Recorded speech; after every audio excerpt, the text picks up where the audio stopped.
Bayangkan pagi ini Anda terbangun, menyalakan kendaraan untuk berangkat kerja.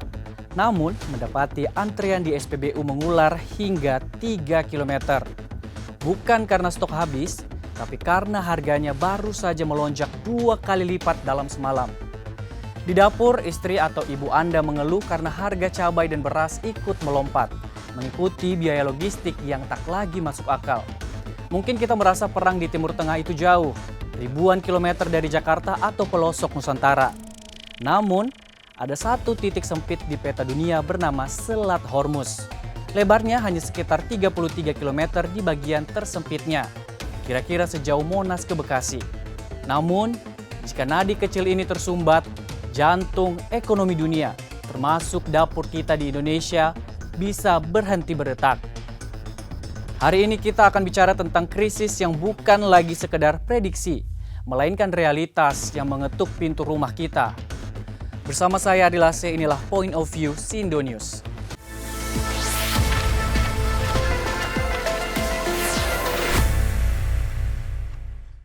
Mari kita tarik mundur sejenak untuk memahami bagaimana kita sampai di titik ini.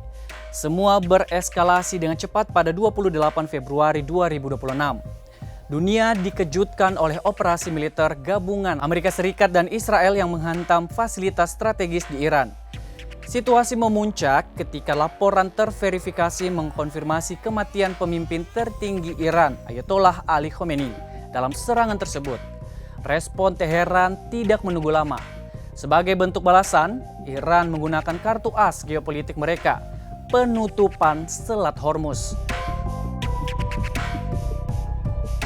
Garda Revolusi Iran atau IRGC menyatakan bahwa tidak akan ada setetes minyak pun yang keluar dari teluk selama agresi berlanjut. Bagi dunia, ini adalah alarm kiamat ekonomi. Mengapa? Karena 20% pasokan minyak bumi dunia dan hampir sepertiga gas alam cair global melewati jalur ini. Jika Hormuz tertutup, dunia kehilangan nafas energinya. Kita sering melihat krisis energi sebagai persoalan harga BBM. Padahal dampaknya jauh lebih luas. Energi adalah fondasi dari hampir semua aktivitas ekonomi. Ketika harga minyak naik, biaya produksi meningkat, biaya distribusi melonjak, harga pangan ikut terdorong, dan inflasi merambat ke seluruh sektor. Inilah yang disebut sebagai shock energi global. Dan sejarah menunjukkan, krisis energi hampir selalu diikuti oleh perlambatan ekonomi, bahkan resesi. Saat ini harga minyak dunia kembali menembus level tinggi. Pasar keuangan bergejolak, negara-negara mulai menahan nafas.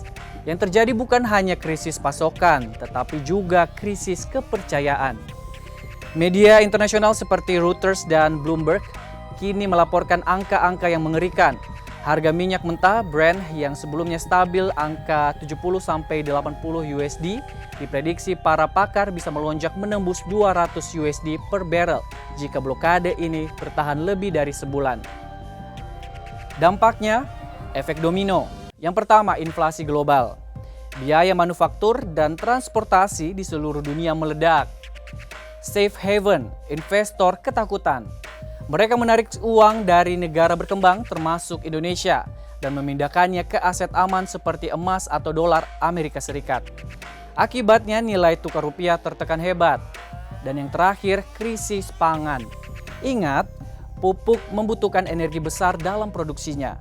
Energi mahal berarti pupuk juga mahal. Dan pupuk mahal berarti harga pangan di meja makan kita akan meroket.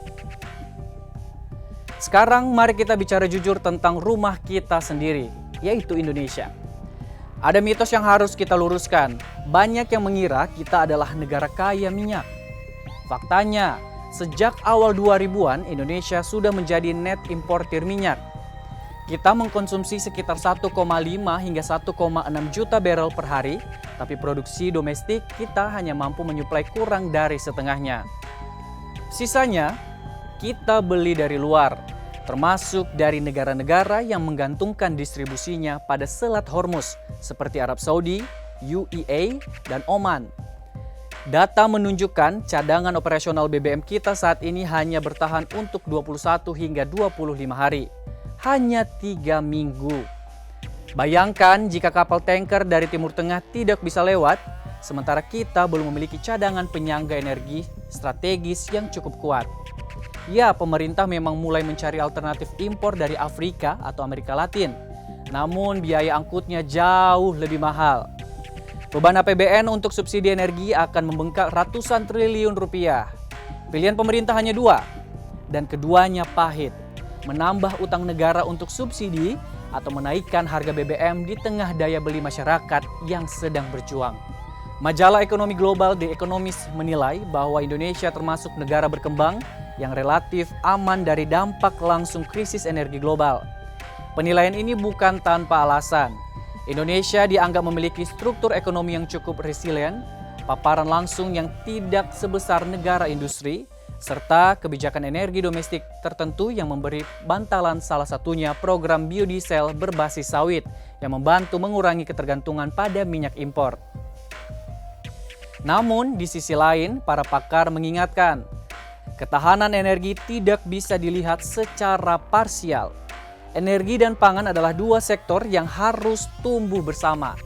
Artinya, krisis energi tidak bisa dipisahkan dari krisis pangan. Dan begitu juga sebaliknya.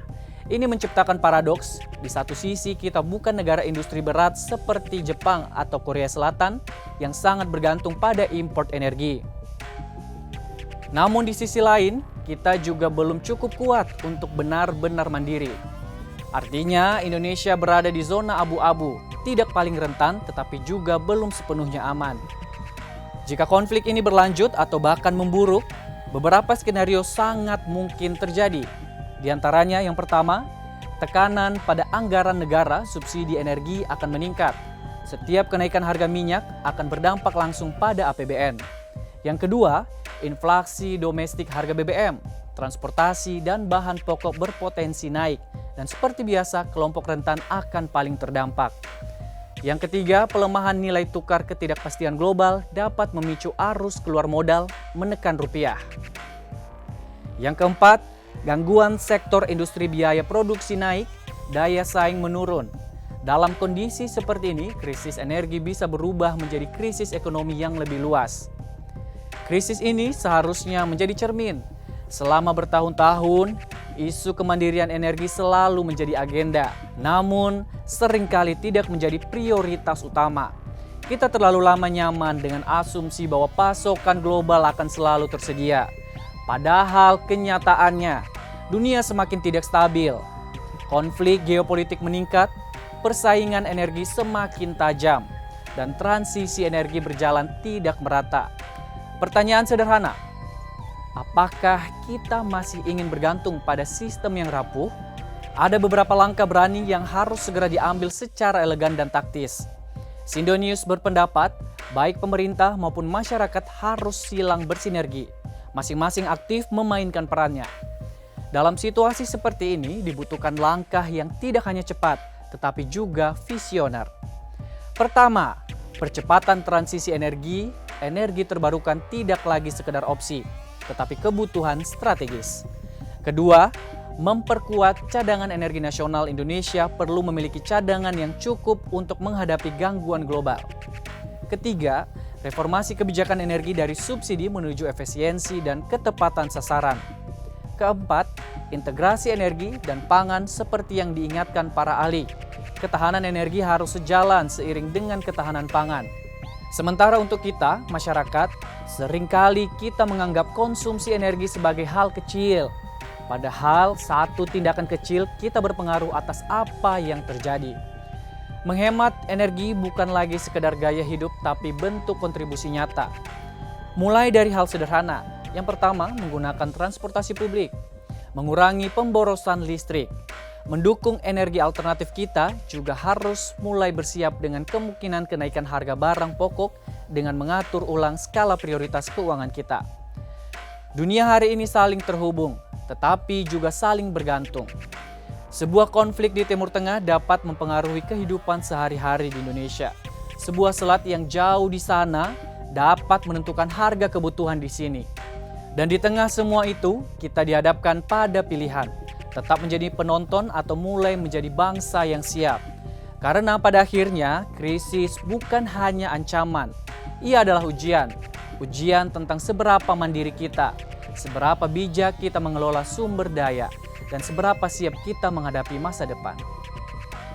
Saya Ari Lase, terima kasih sudah mendengarkan.